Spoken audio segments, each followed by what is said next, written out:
Eh ben, bonjour à toutes et tous, ravi de vous retrouver après combien 2 mois bon, 1 mois et demi de césure. Et bah, écoutez, je suis ravi de vous présenter la nouvelle mouture du baromètre. Alors peut-être que pour ceux qui sont nouveaux, parce qu'on a peut-être des nouvelles personnes, j'en suis même certain, qui se joignent à nous aujourd'hui. Je vais vous rappeler très rapidement 2, 3 éléments que je vous avais dit qui sont importants, et puis également vous faire cas de modifications. Alors, vous savez que le baromètre, on l'a lancé pour la première fois il y a 3 trimestres. C'est-à-dire que la première interrogation, on l'avait faite à peu près pour l'ensemble de l'année 2024, où on avait plusieurs trimestres, dont le dernier, le T4. Et puis, à chaque nouveau baromètre, en fait, on a fait quelques améliorations, dont je vais vous parler, quelques modifications. Là, le but aujourd'hui, c'est de laisser le baromètre tel qu'il est là. En gros, depuis le début de l'année, on a eu le baromètre du T1. Là, je vous présente le T2. Le but, c'est de faire le T3 et le T4 avec quasiment aucune modification. Vous allez voir. Et l'intérêt, c'est donc de maintenir quelque chose de constant sur les 4 trimestres, de façon à faire des analyses qui soient vraiment au même périmètre. Si on procède à quelques améliorations, et j'en ai plusieurs en tête, on verra ça avec notre partenaire, on le fera dans 2 trimestres, de façon à avoir une année 26 qui, là aussi, utilise exactement le même périmètre. Alors, pour aller très vite, je vous donne quand même des points qui sont très importants, parce que vous pouvez être amené à justifier un peu des chiffres que je vais vous donner. Donc, il y a des chiffres dont plus le chiffre est global, plus on est sûr de notre coût, hein. Plus on rentre dans des particularités sur des produits qui sont faiblement diffusés et sur des réseaux plus petits, plus évidemment il y a une marge d'erreur. Mais ce qu'il faut retenir, et on s'est donné les moyens d'avoir quelque chose de très précis, c'est qu'on interroge à peu près 5000 personnes. Cette fois-ci, vous voyez, on en a interrogé 5200. À chaque trimestre, ce ne sont jamais les mêmes personnes que l'on interroge, évidemment, puisque quand vous avez changé un embrayage au premier trimestre, c'est rare que vous ayez à le changer également au second trimestre. C'est un échantillon représentatif de la population française en termes de sexe, donc il y a une répartition homme-femme, en termes de région, en termes d'âge. Même si nous, on a porté l'accent, je vous le dis, en fait, on a demandé à avoir un fichier qui est plus représentatif pour les gens de plus de 25 ans, parce qu'on avait des répondants de 18 à 25 ans qui n'avaient pas beaucoup de sens, parce qu'il y a très peu en fait, de jeunes qui sont possesseurs d'une voiture dans cette classe-là. Donc, en fait, il faut surtout être très représentatif à partir de 30 ans. On a également une répartition par revenu et par CSP qui est très proche de celle de l'INSEE. Ensuite, nous demandons également quelle voiture. Alors, on ne demande pas quel modèle. Je vous avais dit qu'en fait, donc, on apprend un peu en avançant, et au départ, je voulais m'assurer que les réponses soient qu'on ait un maximum de taux de répondants. Et donc, je ne voulais pas surcharger le questionnaire, sachant qu'il y a à peu près une trentaine de questions dans notre questionnaire pour arriver au résultat final. Mais comme ça répond bien, je pense que l'année prochaine, enfin dans 2 trimestres, on demandera le modèle. Et je vous dirai après pourquoi c'est important d'avoir le modèle. Aujourd'hui, on a les marques et on a la répartition par marque qui est celle du parc en France. C'est-à-dire qu'en gros, on a 24%, 24,5% de Renault, 4-5% de Dacia, etc. On a quelque chose qui est proche du parc. Donc, on a sur le papier une bonne représentativité, une bonne représentation de la population française. Alors, il y a un point qui est tout de suite très important quand on parle de notre échantillon. Et quand on regarde un peu la nature des voitures qui sont saisies, donc on a le kilométrage de la voiture, on a l'âge de la voiture, on a le prix auquel elle a été payée, si c'était neuf ou occasion.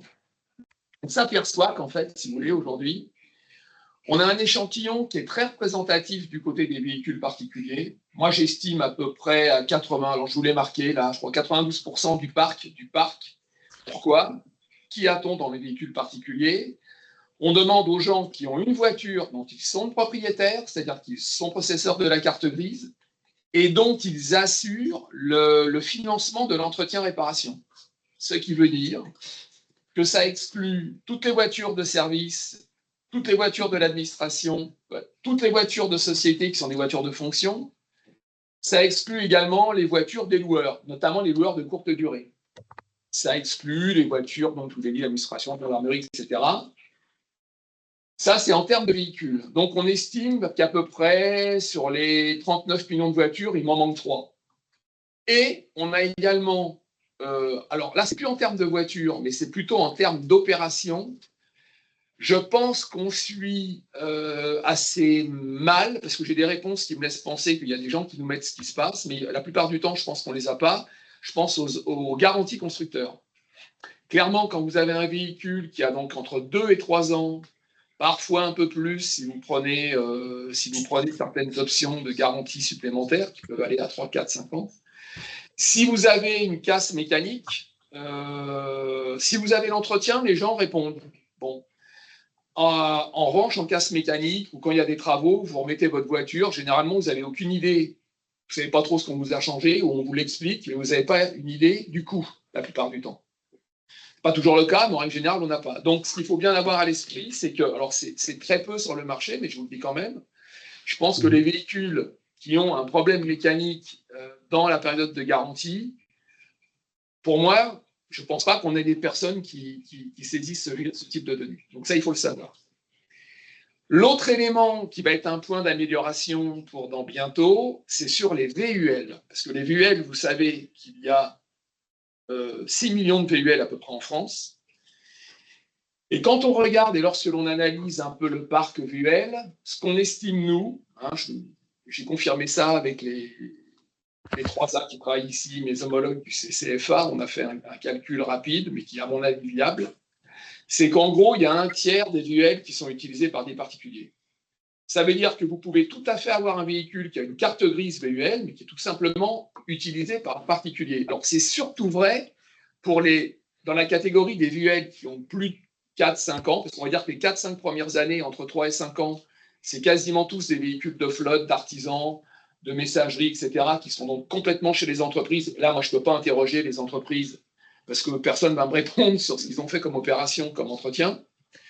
En revanche, on va dire qu'à partir de 4-5 ans, c'est des véhicules qui sont revendus chez les particuliers.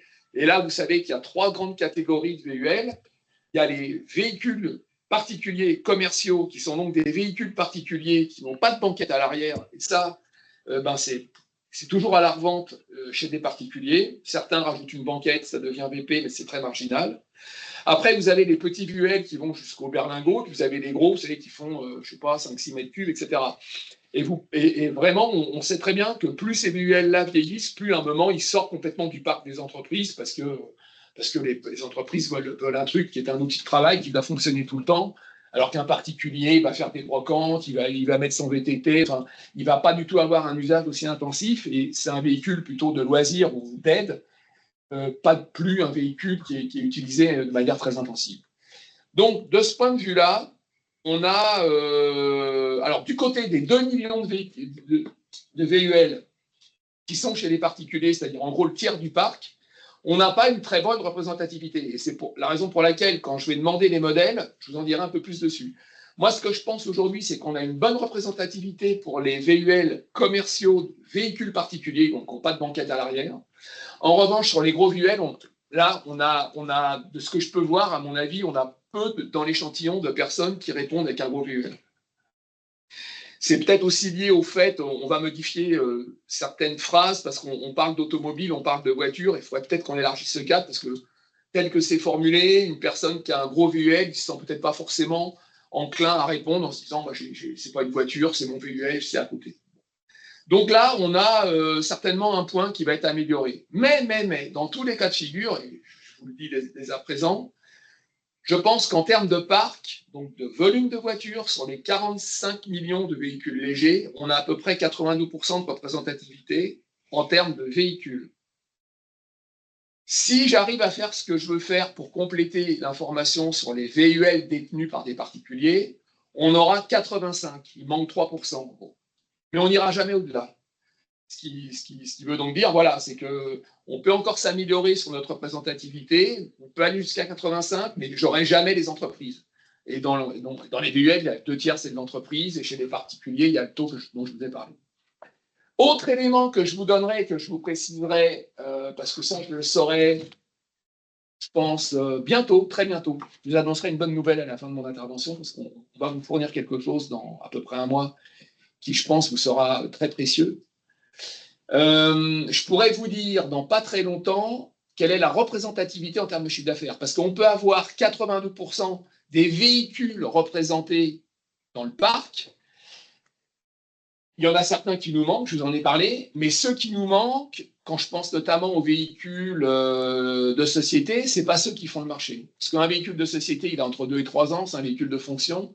Hors pépins liés à des problèmes de fiabilité, sur une voiture qui a moins de 40, surtout qu'aujourd'hui c'est des formules à 10 000 km par an, normalement il n'y a rien à faire dessus, quoi. À part un jeu de balai d'essuie-glace, une vidange et un filtre à vidange, et peut-être quand ils sont un filtre au charbon pour l'intérieur, il n'y a rien à faire sur la voiture.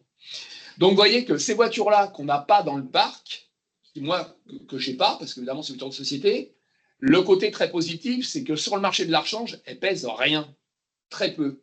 Donc, mes 82% de représentativité en termes de véhicules et de parcs, je pense, mais je vous le confirmerai, je vous le dis comme ça à tête, c'est un peu un calcul de comptable et je vous donnerai des éléments bientôt. Moi, je pense qu'on est nettement au-dessus sur la représentativité en termes de chiffre d'affaires. Parce que là où est fait, là où les véhicules sur lesquels se concentre l'activité rechange, globalement, on les a. Donc, je ne serais pas étonnant qu'on soit à 90%, peut-être même au-delà. Vous voyez? Donc ça, c'est un point très positif. Alors, l'autre point, je ne l'ai pas marqué, mais je vous le dis, de distorsion qui peut faire qu'on est un petit peu différent, par exemple, de certaines enquêtes de l'INSEE, c'est que nous n'avons pas, dans nos chiffres, évidemment, les véhicules industriels. Il faut savoir que les études de l'INSEE, quand ils parlent d'entretien-réparation, ils mettent tout dedans. Ils mettent tous les garages qui ont un code NAF, entretien-réparation, de véhicules roulants. Hein. Alors, vous avez évidemment aussi, par exemple, de la réparation. Je crois que c'est mis dedans des deux roues. Il faudrait que je vérifie, mais je crois que c'est dedans. Et de toute façon, il y a dedans tous les véhicules industriels. Il y en a quand même pas mal en France. Il y a 500 000 véhicules industriels dans le parc. Il y a également tous les camions qui traversent la France, qui ont des pépins et qui s'arrêtent en France pour être réparés. Il y en a beaucoup. Et vous avez également tous les bus, entretien des bus. Donc, il faut le savoir. Nous, ce n'est pas le chiant de ce qu'on cherche, parce que c'est taux de pièces. Je pense qu'un embrayage de camion, etc., on n'est pas sur la même chose. Mais par rapport à certaines enquêtes, je vous le dis, les enquêtes, donc les enquêtes d'activité, les enquêtes de consommation de lycée prennent tous les réparateurs. C'est un champ qui est donc un peu différent. Les motos, il y a 1,8 million de motos dans le parc, il y a 200 000 ventes par an, donc c'est aussi une activité. Alors, par rapport à la première interrogation que nous avions faite en 2024 sur le baromètre, depuis le trimestre 1, on a fait des petites évolutions. Alors, je vais essayer, si j'y arrive, d'aller sur un magnifique fichier Excel qu'on va vous envoyer. Hein, je vous donne tout ça. Alors, attendez, déjà, je ne vois pas où est la souris. La souris, elle met un certain temps à bouger. Elle est trop rapide. Elle est trop rapide pour moi. J'ai le cerveau qui est moins rapide que la souris Excel. Ouais, voilà.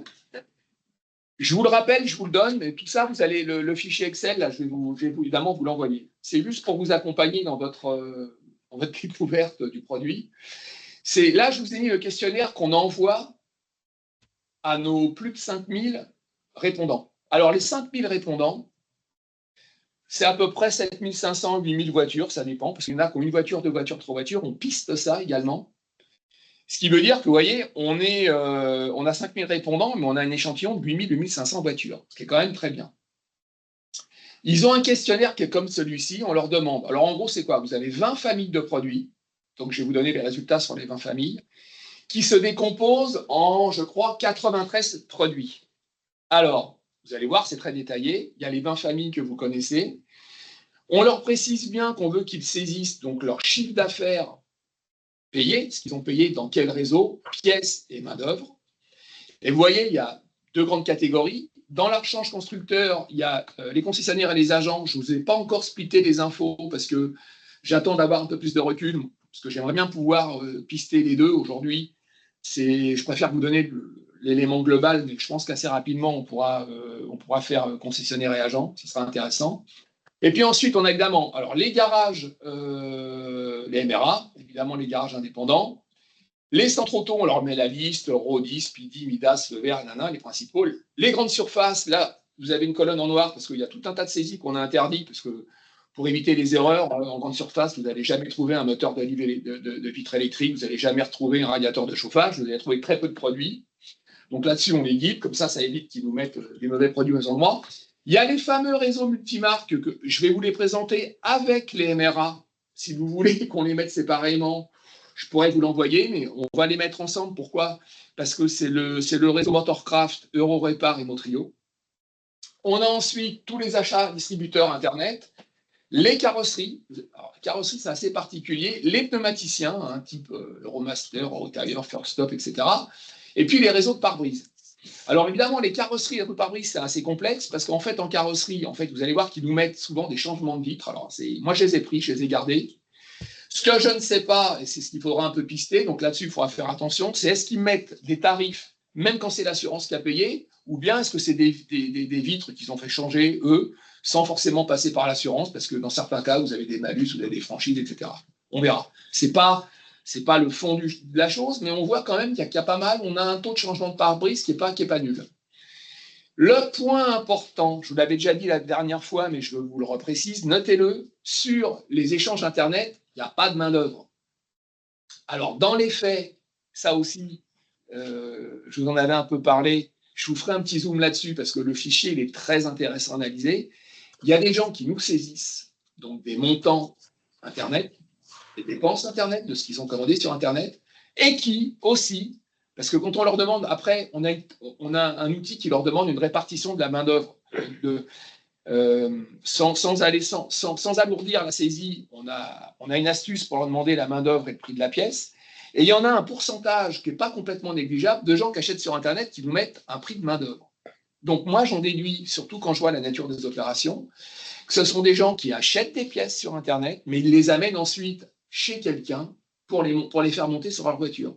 C'est-à-dire qu'il y a une bonne partie, ils le font eux-mêmes, il y a une partie, ils ne le font pas eux-mêmes. Alors, moi, l'idée, c'est que c'est du do-it avec des amis, des copains, des garagistes qui bossent à côté, des auto-entrepreneurs, voilà. Mais on peut le pister. Donc, je vous en parlerai un peu plus tard. Mais donc, normalement, dans cette catégorie-là, c'est pour ça que quand je vais vous montrer la répartition du chiffre d'affaires, c'est le seul point sur lequel le chiffre d'affaires, il est différent de tous les autres, parce que normalement, il n'y a pas de main-d'œuvre là-dedans. Mais il y en a un peu quand même. Voilà. Donc ça, c'est le fichier Excel que je vous ai mis pour représenter, pour que vous ayez une petite représentation du questionnaire, vous voyez, qui est assez conséquent.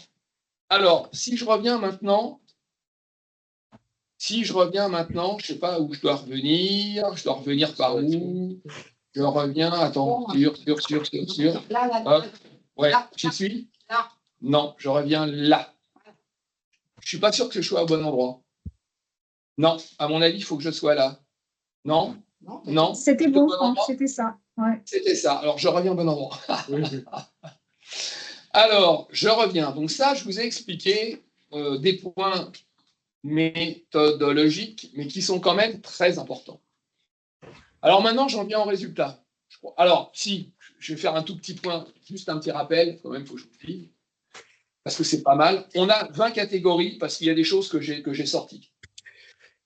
Par exemple, j'en ai fait une ligne en soi, je vous ai mis la vidange d'une moteur. Alors, ça ne vous intéresse pas beaucoup, parce qu'aucun parmi vous fait de l'huile, mais ceci dit, c'est une activité qui est forte. Et ben, depuis le premier trimestre, on a une ligne huile, vous verrez que c'est entre 7,5 et 8% du chiffre d'affaires les vidanges, qui est une activité effectivement assez importante.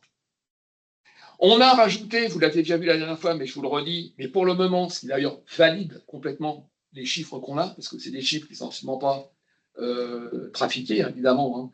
Je vous expliquerai peut-être après comment on fait des contrôles qualité qui nous prennent beaucoup de temps, mais on laisse absolument les données qui nous paraissent tout à fait fiables.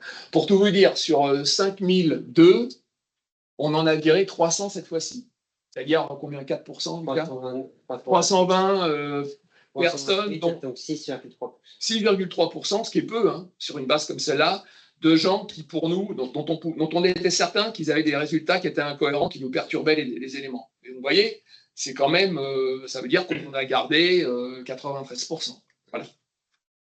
Donc, on a rajouté, parce qu'on ne l'avait pas en 2024, une ligne qu'on appelle équipement pour véhicules électrifiés. Et là, vous avez en gros tous les équipements, enfin les principaux, qui peuvent être changés, entre guillemets, qui pourraient être réparés ou changés chez un véhicule hybride, plug-in hybride souvent, ou électrique. Et vous verrez qu'on a très peu de chiffre d'affaires dessus. Donc, c'est rassurant.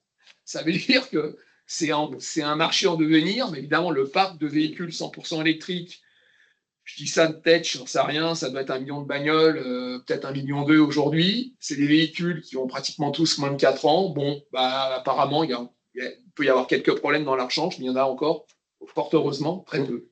Voilà. Mais on l'a mis, parce que au fur et à mesure que les véhicules électriques se vendent, évidemment, c'est une activité qui va arriver dans la rechange. C'était bien qu'on la mette. On a également réorganisé un peu les familles, vous verrez, elles sont plus rationnelles. Tous les produits qui les composent sont globalement bien rattachés à la famille. Donc vous verrez, il y en a une vingtaine. Vous devriez retrouver à peu près tous les éléments. Et si vous voulez qu'on fasse des modifs, on les fera. Mais comme je vous le disais au début, on les fera à partir de 2026 pour qu'au moins toute l'année, on ait exactement le même questionnaire. Alors, quel est le résultat? Alors, voilà le résultat.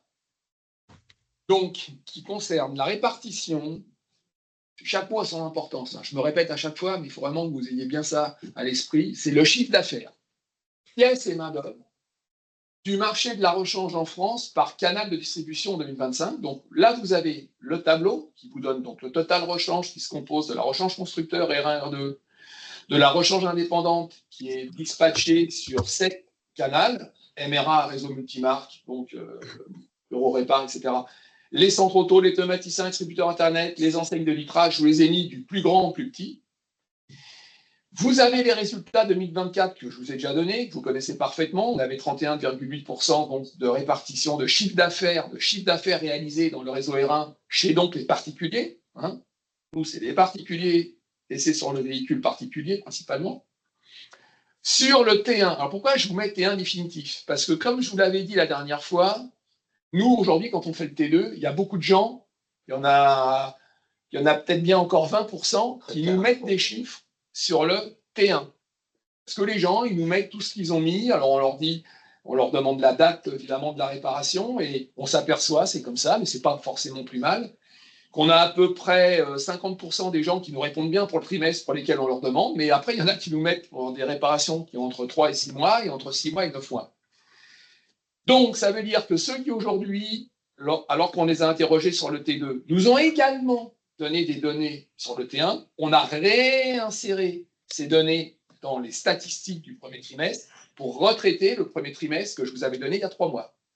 Mais là, je ne le referai plus maintenant. Parce que pourquoi? Je ne le referai plus parce que c'est là où ça prouve que notre échantillon il est très bon et qu'on a vraiment une grande marge de manœuvre et une sécurité importante. C'est que même en réintégrant globalement entre 800 et 900 personnes qui m'ont donné des résultats pour le T1, vous avez quasiment la même répartition que celle que je vous avais donnée il y a 3 mois, alors que j'en avais 2500. Donc en gros, les 1000 en plus ne m'apportent pas vraiment de fiabilité.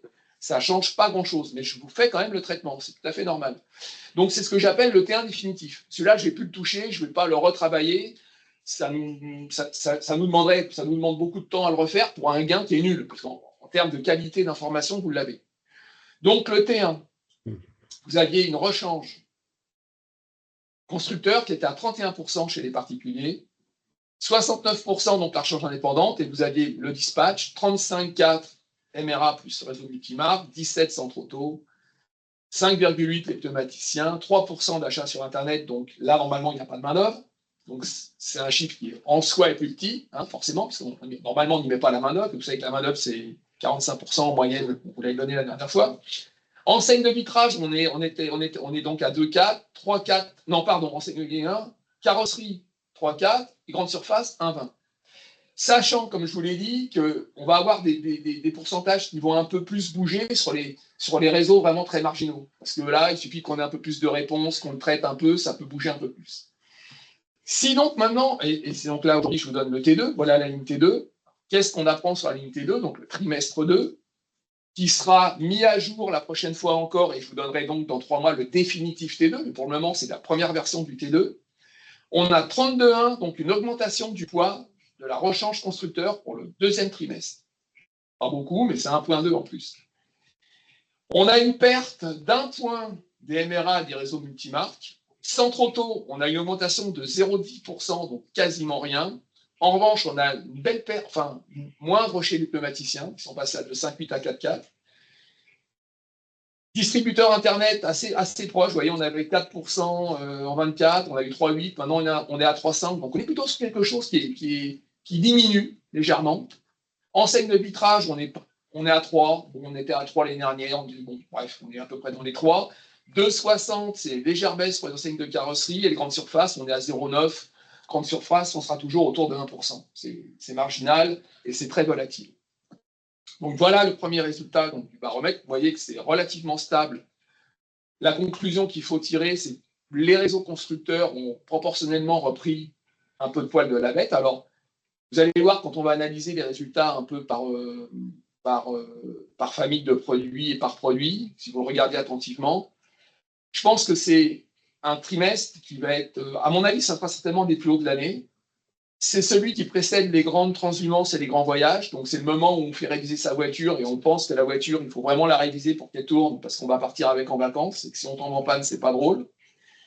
Ça n'a pas les mêmes conséquences que si on tombe en panne au mois d'octobre, vous savez, votre voiture, vous allez refaire le prochain voyage, il est à Pâques, le long voyage, où là, vous allez peut-être plus prendre de temps, chercher des pièces pas chères, trouver un gars qui vous fait ça. Quand votre voiture, vous partez le 8 juillet, que vous l'amenez en réparation, en révision en juin, vous dites, bon, je vais peut-être dépenser un peu plus. Moi, c'est un peu l'explication que je vais donner sur la reprise de couleurs des constructeurs. Alors, peut-être aussi, il y a d'autres facteurs qui vont expliquer ça. C'est l'évolution des prix, ça, je ne l'ai pas. Il suffit, par exemple, que, je ne sais pas, il y ait une revalorisation des prix dans la rechange indépendante et dans la rechange constructeur, où il y a une petite différence, c'est souvent le cas d'ailleurs, les constructeurs ils sont souvent un peu plus forts sur leur revalorisation du prix et de la pièce notamment. Il suffit qu'ils aient 1 ou 2 points de plus que vous, ils ont la même part de marché, il n'y a pas plus de voitures, mais mécaniquement, au chiffre d'affaires, ils vont coûter plus cher parce que la passation va coûter un peu plus cher. C'est aussi possible. On verra ça avec les autres mois.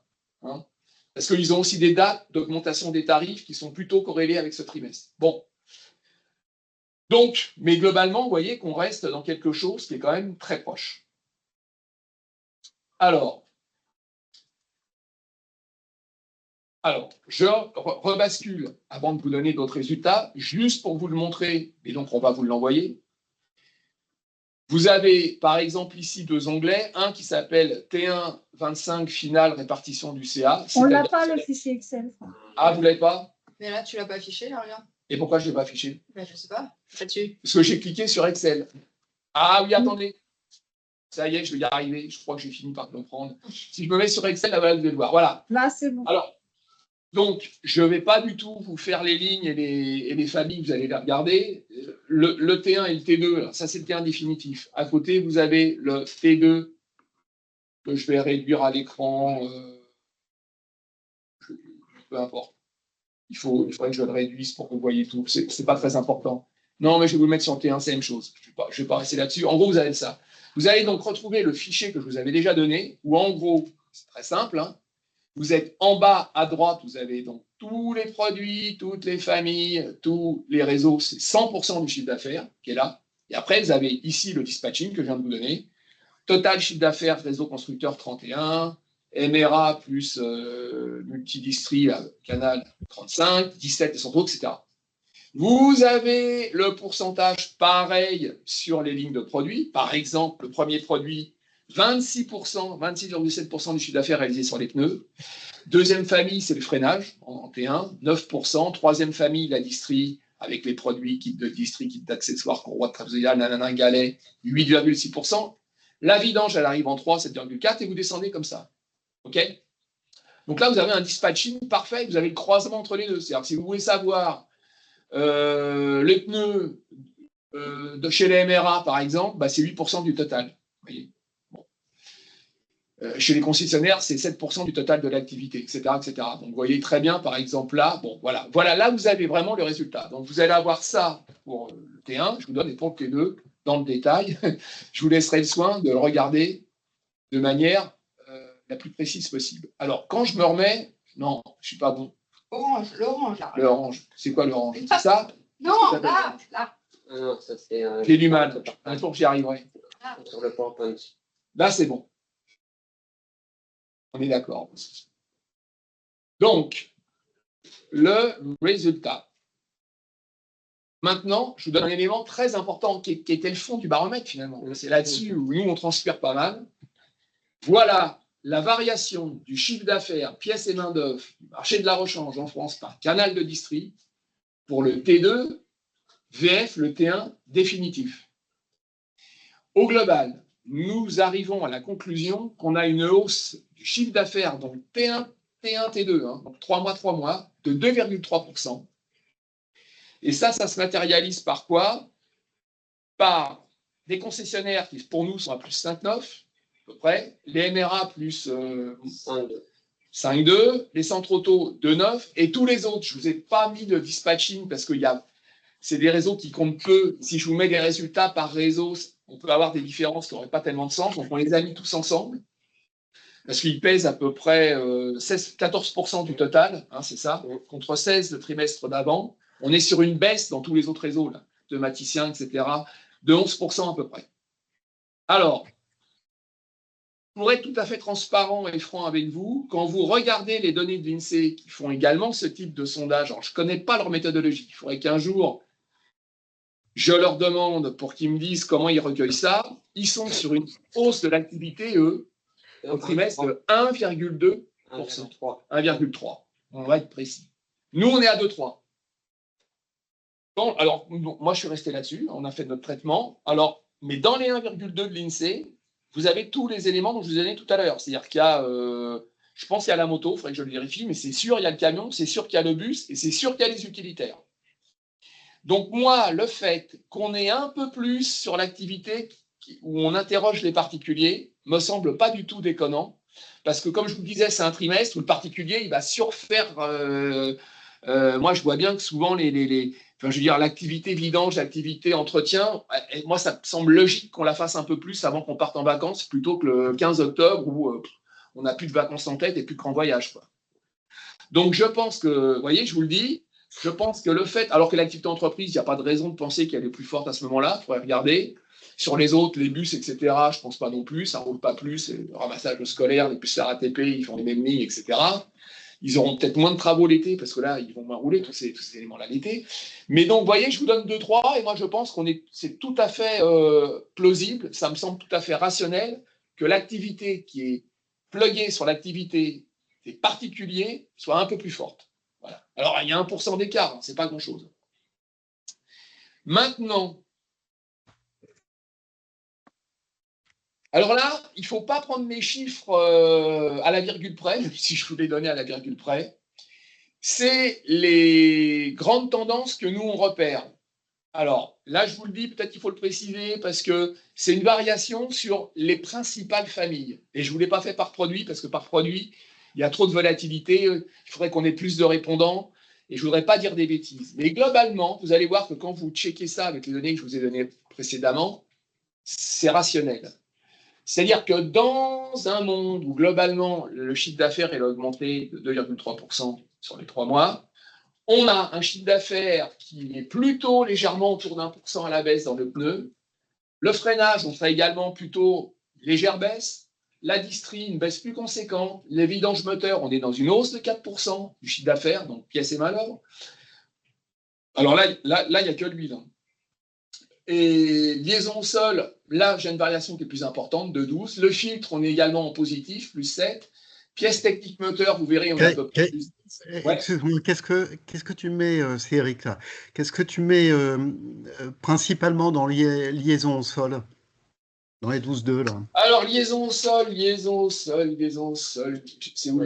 Liaison au sol, c'est là. Dans les liaisons au sol, on a amortisseur, triangle et bras de suspension, rotule, biellette de direction, roulement de roue, butée, rotule de suspension, cardan homocinétique, CV, Ouais, stabilisateur crémaillère.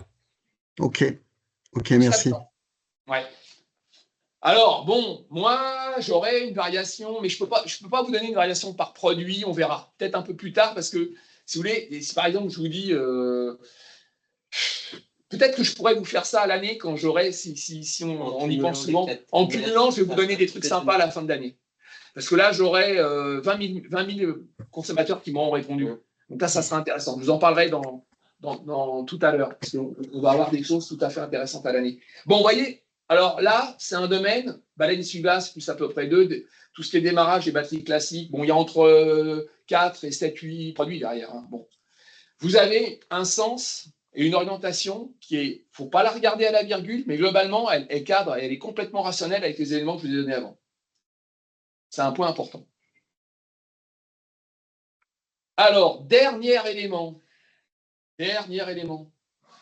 J'avais que 4 slides à vous montrer. Je me suis dit, mais je ne vais pas, ça ne va pas durer 40 minutes. Et en fait, ça dure 40 minutes. Pourquoi? Parce que je vais vous montrer un dernier élément qui, je pense, vous plaît beaucoup. Donc, ces éléments-là, je vous les donner sous forme de PowerPoint, et vous les avez dans le fichier Excel que Petit va vous envoyer. Vous avez absolument tout dedans. Le dernier élément, je vous le montre avec le fichier Excel parce que à l'écran, sinon ça ne donne rien et vous l'analyserez vous-même. On vous a mis, mais on peut faire d'autres traitements, hein, s'il y en a qui vous intéressent, vous me le dites, parce que nous, ça nous demande pas mal de boulot, donc on ne peut pas le faire si derrière, pour vous, ça ne vous sert pas à grand-chose. Surtout qu'au trimestre, je vais y venir après, les résultats, je pense qu'il faut essayer qu'on soit rapide à vous les donner sur des éléments qui sont les mêmes. Et à l'année, on vous donnera un dossier complet avec beaucoup plus d'éléments. Je vais y venir dans 5 minutes. Mais il y a un élément, je pense, que vous pouvez avoir tous les 3 mois qui, à mon avis, vous sert bien. C'est que nous, dans notre activité, donc Rochant, vue par les particuliers, on vous a fait, sur la plupart des produits, il n'y a que les bougies qu'on n'a pas mis dedans. Si vous les voulez, on vous les rajoutera. Et puis, les pots d'échappement, parce que là-dessus, je crois que vous êtes peu là-dessus, c'est plutôt... Mais les bougies, bon, on pourrait éventuellement les rajouter. On vous a mis la répartition donc, par ligne du chiffre d'affaires, pièces et main-d'œuvre sur tous les grands produits et familles que je vous ai parlé. Hein. Par exemple, vous ne voyez peut-être pas à l'écran, le pneu, on va vous donner pneu avant, pneu arrière. En gros, la Rochant de constructeur, ça fait 26% d'activité pneu. MRA et RMN 30, Centre Auto 21, autres réseaux 23. Alors dans les autres réseaux, il faudrait que je sorte les pneumaticiens parce que eux, dans le pneumatique, ils ont une part importante. Bon, ça, on peut vous le donner. Mais vous voyez, comme là, j'avais mis tous les petits réseaux ensemble. Voilà, vous avez la répartition. Dans la distrie, vous avez 37 chez les R1 et R2, 43 chez les MRA, que 14 dans les centres auto. C'est quand même des chiffres qui sont très rationnels. Hein. Ceux parmi vous qui se baladent un peu dans les concessions, qui parlent à droite à gauche, qui voient bien la typologie de ce qui est fait, eh ben, c'est des chiffres qui, je trouve, sont assez... qui correspondent vraiment à des pièces plus ou moins techniques. On va plutôt dans les réseaux qui sont là. Il y a un point qui m'a surpris, donc je vous le dis, et je vous le laisse tel quel. C'est la vidange moteur. J'ai 46% de l'activité chez les concessionnaires. Je ne m'attendais pas à ça. Alors, je me suis dit, c'est bizarre, on verra, on va voir dans le temps si est-ce que là-dessus, j'ai un bug ou pas. Ce qui est intéressant, c'est de voir qu'on leur demande de la vidange. Et en même temps, vous avez une activité filtre à huile. Alors, parfois, il peut y avoir un décalage. On peut acheter, quand on l'achète soi-même, qu'on le fait faire, on peut acheter un filtre avant de faire la vidange. Bon, bref, mais généralement, on fait tout ensemble. Surtout si on le fait faire dans un garage, il vous change le filtre et l'huile. Et dans l'activité filtre, c'est ce qui me rassure, j'ai 41% de l'activité filtre, donc des dépenses liées au filtre qui sont affectées aux concessionnaires. Vous voyez ? J'aurais eu 25, je me serais dit, il y a un problème, parce qu'on me dit 46% l'huile et 25% le filtre, et il y a un truc qui ne va pas, parce qu'on fait les deux en même temps. Là, j'ai 41. C'est le seul point qui me paraît un peu étonnant. Alors, c'est marrant, parce qu'on voit qu'en fait, il y a des produits, vous le savez, hein, où les réseaux R1 et R2, ils sont vraiment largués, et où 75% de l'activité est en champ indépendant. Il y en a d'autres où ils se défendent, ils arrivent au mieux, ils arrivent à faire 40 parfois. Sur certains produits, sur certaines lignes, on flirte les 40, c'est rare, mais ça peut arriver. Bon, ça aussi, c'est à prendre pas à la virgule, surtout quand vous travaillez par ligne de produit, parce que c'est statistiquement plus dur, mais quand vous travaillez par famille, je pense qu'on est vraiment dans le vrai. Voyez. Après, le dispatching, il n'est pas toujours évident à faire. Je peux avoir un gars qui me met qu'il a fait une vidange, il oublie de me dire qu'on a changé le filtre, vous voyez. Ça peut expliquer ce genre de bêtises. Bon, bref, c'est des petits accros, mais ils sont là. Donc ça, je pense que c'est quelque chose qui vous parle et vous intéresse tous les 3 mois. Donc, on va vous envoyer ça. Dernier élément. Donc, comme je vous le disais, nous, on a beaucoup d'éléments qualitatifs dans la nature de ceux qui nous répondent. Ce qui veut dire qu'une fois par an, parce qu'on a regardé, ça ne bouge pas, ça ne sert à rien qu'on vous fasse un énorme traitement statistique tous les 3 mois pour avoir des chiffres qui ne bougent pas. On vous donnera de manière très précise, et en plus, moi, ça va me servir, je vais vous dire pourquoi, là, des stats sur quelle est la typologie de celui qui va dans tel réseau, quel âge, quel revenu, plutôt quelle voiture, quel type, évidemment, ce qui change, là on le voit, parce qu'on va vous, comment dire, c'est un point important. Ce qu'on est en train de voir, c'est que moi, j'essaye de virer tout ce qui n'a pas de sens. On met des questions pièges et on voit ceux qui répondent pour répondre sans que ça nous semble pas du tout plausible. Après, sur certains produits, donc on fera certainement en fin d'année, je ferai 2 séances, sinon je vais vous assommer, mais il y a certains produits très importants qui sont des produits onéreux, je pense à boîte de vitesse et à d'autres éléments du côté de la distrie, où on voit, si vous voulez, dans les réponses, alors pas forcément du côté de la distrie, mais on voit en fait, c'est moi je vous en avais déjà parlé, ce qui me surprend, c'est quand on me met certains montants, je me dis, c'est pas possible qu'ils aient changé intégralement la pièce, typiquement une boîte de vitesse. Donc on voit que des gens nous saisissent des éléments qui sont tout à fait cohérents sur tous les autres produits qui nous saisissent, ils peuvent en saisir 7 ou 8, et il y en a certains qui sont des produits chers, qui sont des produits complexes, sur lesquels nous, on est en train de voir qu'il y a une stratégie du client derrière. C'est-à-dire, pour vous la faire courte, il peut parfaitement faire par son garagiste un entretien classique, avec des prix qui nous semblent cohérents, sur des produits qui ne coûtent pas trop cher, qui est une intervention à 200-300 €, mais qui, sur une intervention type distri ou autre, qui va lui demander peut-être normalement 1000-1200 €, il est capable de nous la mettre à 600 ou à 400 ou à 800. Et là, je me dis, mais il y a un problème sur certaines opérations très onéreuses. Là, je pense clairement, et je vous en parlerai, qu'il y a une stratégie de certains clients de plus en plus d'acheter peut-être le produit, de le payer 150 ou 200 € et de l'amener chez un copain ou je ne sais pas où avec un gars qui va lui prendre 400 €, qui va lui faire sa distrie, alors que s'il avait tout fait faire dans un garage, il en avait pour 1002. Ou c'est dans le même garage, mais il se met d'accord avec le gars pour lui dire, écoute, là, cette partie-là, c'est cher, tu me comptes ça, mais le reste, je t'amène la pièce et puis tu me fais un forfait. Ça, je le vois très clairement, vous voyez, sur certains produits. Donc ça fait partie des éléments qui, moi, je le prends dans mon activité parce qu'il a fait quelque chose, il a dépensé. Maintenant, pourquoi je vous parle de ça? Parce que je vais vous faire un beau cadeau avant Noël, j'espère dans pas très longtemps. C'est que ces produits, vous imaginez bien que là, on a une base qui nous donne le kilométrage de la voiture, la typologie de la voiture, etc.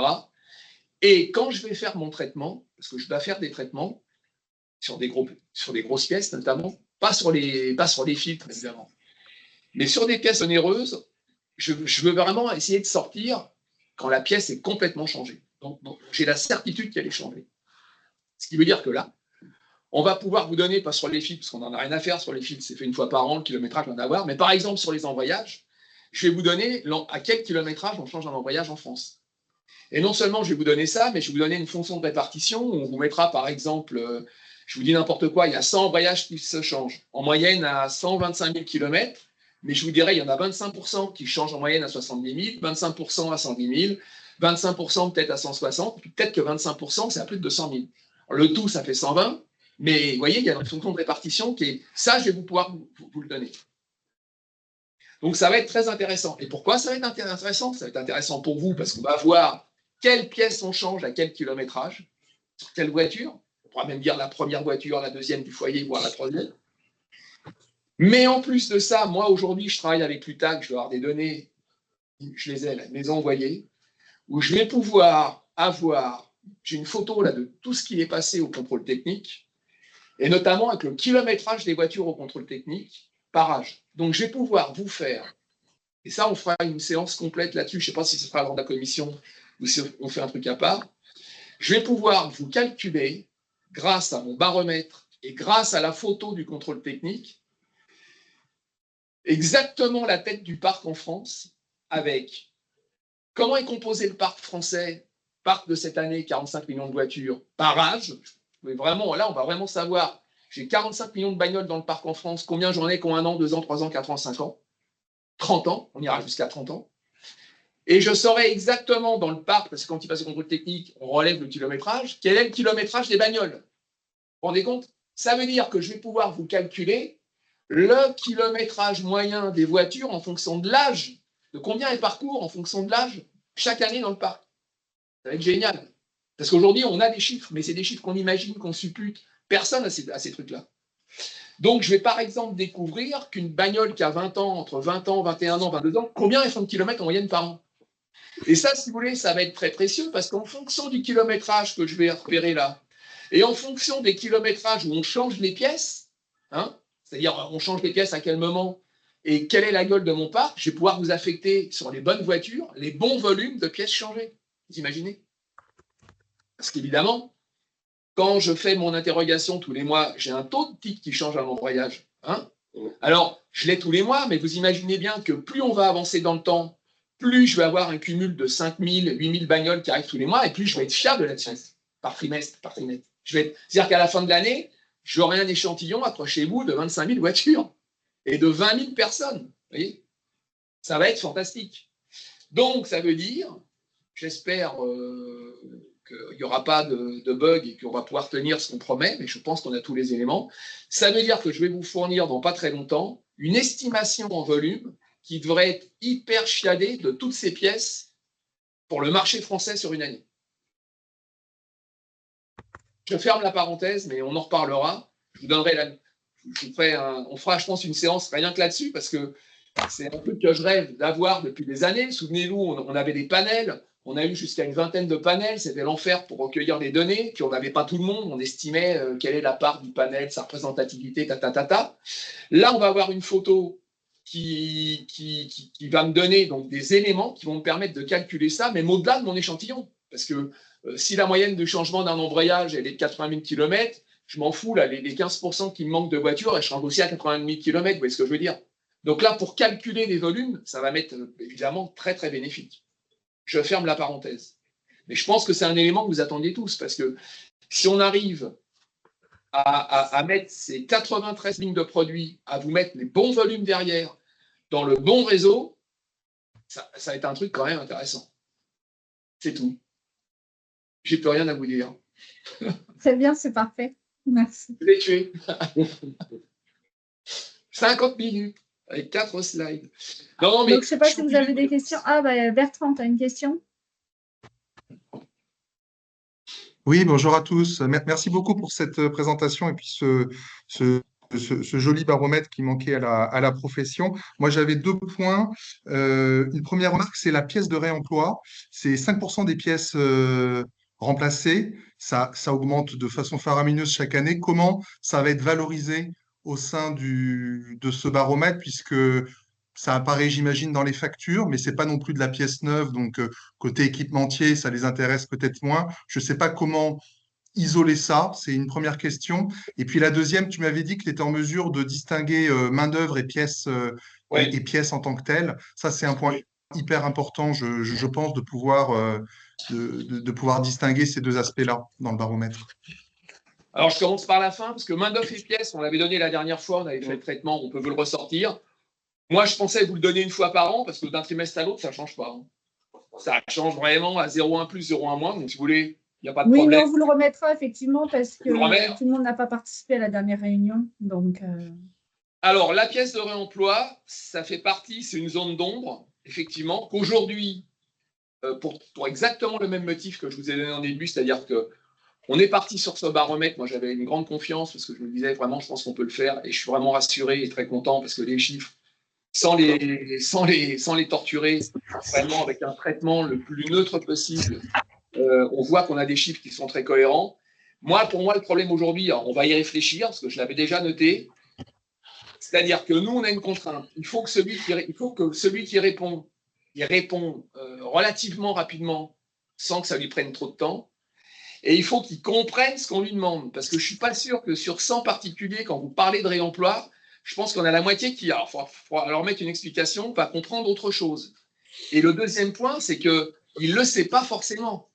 Parce que je ne pense pas que le garage lui dise, je ne pense pas que le garage lui propose, même s'il est censé le faire. Je pense que le garage, s'il est intéressé, il peut le faire sans lui dire, et en lui mettant le prix de la voiture, de la pièce qui n'est pas en réemploi, vous voyez. Je pense qu'en carrosserie, par exemple, c'est un truc très classique, comme dans plein de domaines. Hein. Donc ça, c'est un truc, c'est une zone d'ombre. Alors, on va voir comment le rajouter l'année prochaine, enfin l'année prochaine dans 2 trimestres, mais je ne garantis pas qu'on ait quelque chose dessus parce que la pièce zéro emploi, pour moi, elle est concentrée sur peu de produits. On peut en faire la liste. Il n'y en a pas beaucoup. Et aujourd'hui, moi, ma peur, c'est toujours celle-là. Hein. Je veux dire, le mieux est parfois l'ennemi du bien. C'est-à-dire que le truc, il tourne bien, là. On a un taux de réponse qui est pas mal.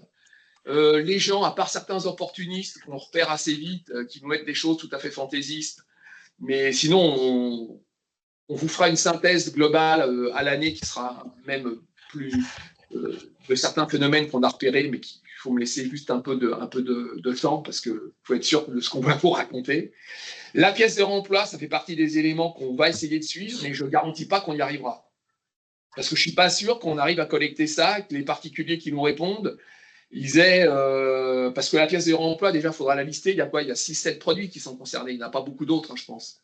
Donc, il faudrait que ceux-là, on nous dise quelle est la part qui est du réemploi. Je pense que, à mon avis, il ne le sait pas. Mais ça fait partie des trucs sur lesquels on va réfléchir pour peut-être améliorer et amener les derniers éléments qualitatifs qui peut-être nous manquent. Voilà. Mais sinon, donc, si vous faites le cumul des deux, là, si on prend le T1 et le T2, on avait moins 3,9 T4, ce que vous avez donné, activité particulière, moins 3,9 chiffre d'affaires total, global, entre le T4 24 et le T1 25. Donc aujourd'hui, on est à plus de 3, donc on est encore en moins. C'est-à-dire au cumul des 2 trimestres, on a encore une activité qui n'est pas encore au niveau de 24. Attendons de voir le 3e trimestre, qui va se terminer à la fin du mois. Alors, on est le quand, là, aujourd'hui? Nous, on est le 11. Ça, c'est un truc qui s'est terminé en juin. Ouais, ça fait plus de 2 mois. Donc, vous avez les données avec 2 mois. Le but, ça va être de raccourcir les délais également. Donc, ça, je verrai. J'ai rendez-vous avec eux, avec nos prestataires, ceux qui recueillent les données, qui sont des gens qui ne connaissent rien à l'automobile, rien à la voiture. Ils n'ont même pas de voiture. Il faut voir, c'est impressionnant. Je leur aurais mis dedans mettre une soucoupe volante, ils l'auraient mis. Vous leur dites des casseroles de cuivre de 25, ils le mettent. Hein. Ils ne se posent pas de questions, les gars. C'est marrant d'ailleurs, parce que c'est des jeunes très, très bons, très compétents. Ils ont vraiment un vrai fond, mais on doit être pratiquement leur seul client dans l'automobile, et eux n'ont pas de voiture. Enfin, l'automobile, ils ne savent même pas ce que c'est. Ils ne savent même pas où est le moteur, je pense, la plupart. Si vous leur demandez s'il est devant, dans le coffre ou devant, c'est impressionnant. Bref, peut-être pas quand même. Non, je t'assure. Il y en a, ils n'ont pas de permis, pas de voiture. Ils sont sur une autre planète. D'ailleurs, moi, ça me fait peur. Parce que je me dis, purée, si c'est vos clients de demain, on est mal. Bon, bref. On vous envoie toutes les données. On va essayer de raccourcir les délais. Il faut que je vois ça avec eux. Une fois lancé, parce que nous, de notre côté, ça nous demande quand même un gros boulot pour tout vous dire. Alors, on a tout un tas de traitements statistiques qu'on a mis où on repère les cas graves et donc on les retraite. Et puis après, il y en a une partie qui est à peu près, on va dire, Lucas, 10-15%, c'est 400, 450, où on regarde chaque réponse, chaque élément pour valider. Donc, ça prend du temps, évidemment, à faire des calculs. Donc, il y a une partie de temps incompressible et eux, de leur côté, faut que je vois ça avec eux parce que, en règle générale, si vous voulez, je crois qu'ils commencent 15 jours après la fin du mois, je crois. 15 jours, 3 semaines, généralement. Donc, on va voir si on peut raccourcir un peu, mais si on peut, ça ne sera pas miraculeux. On pourra peut-être gagner 2 semaines, mais on ne gagnera pas 1 mois et demi, hein, je ne pense pas. Enfin, si on peut, on le fera. Je vous tiens au courant, mais c'est la qualité avant tout. C'est pas grave. Moi, je me dis que c'est pas grave de les donner 3 semaines plus tard. Il vaut mieux qu'elles soient fiables et bonnes que les avoir 1 mois avant ou que ce ne soit pas bon du tout. Bon, on vous envoie ça tout de suite. J'espère que ça vous va. Si vous avez des questions, des trucs, des machins, vous avez mon téléphone, mon mail, vous m'appelez. Voilà. Ok, merci beaucoup. Et sinon, sur les prochains événements, vous avez dû recevoir l'invitation. On a l'Observatoire des marchés le 26 septembre. Alors, n'hésitez pas à vous inscrire. Et puis, après aussi, Franck fera une conférence lors d'Équipe Auto sur l'analyse du marché de l'archange avec Bernard Julien. Et vous recevrez une invitation également. Mais si vous avez un petit peu de temps pendant Équipe Auto pour y assister, ce sera intéressant. N'hésitez pas d'ailleurs, pour ceux qui n'ont pas de stand et qui souhaiteraient avoir des invitations à Équipe Auto, à m'envoyer un petit mail avec le nom, prénom et les mails de ceux qui veulent des invitations. On peut vous en fournir plusieurs avec plaisir. Clotilde, c'est quand la prochaine commission Aftermarket? Justement, elle était notée le 6 novembre et vous Novembre. recevrez un mail très bientôt. Elle va être décalée au 13 novembre. Au 13 novembre. Bah écoutez, je pense qu'on vous contactera avant parce que le travail dont je vous ai parlé, là, j'espère bien le finir bien avant quand même. Oui, oui, Donc, oui. On fera ouais. un faisons le point. Oui. On fera un... Ouais, c'est ce qu'on a prévu. Hein. Ah oui, c'est ça. Mais on n'a pas la date. Si, on a On la n'a pas date. la date, on attendait d'avoir toutes les données. Ouais, il faut qu'on travaille les trucs avant pour que je sois sûr. Mais je pense que... On est de combien là? On est le 11. Alors vous, je sais pas, avant ou après Équipe Auto? Vous préférez peut-être après, si on fait un webinaire comme Après, ça. je pense. Après? Ok. Sachant que ça se finit le 18, ça veut dire que 19, c'est quoi? 20, 21, on pourrait faire ça le 21. 21 Ouais, vers octobre. la semaine du 23 octobre. Sauf que On là, vous c'est les tient au vacances courant. scolaires. Bon, écoutez, on verra, je sais pas. Peut-être avant. On vous enverra une invitation. On fera un truc, peut-être avant finalement. Peut-être avant. Merci beaucoup à tous. Il y a plein de trucs déjà avant. Il y a plein de trucs avant. Bon, Ouais. Merci à vous. dans un mois, on l'aura fait. Merci, Merci, à au très revoir. bientôt. Merci, Ok, bon au après-midi. Au revoir. Au revoir. Bon Merci, au revoir. après-midi, bon courage. Salut, bon après.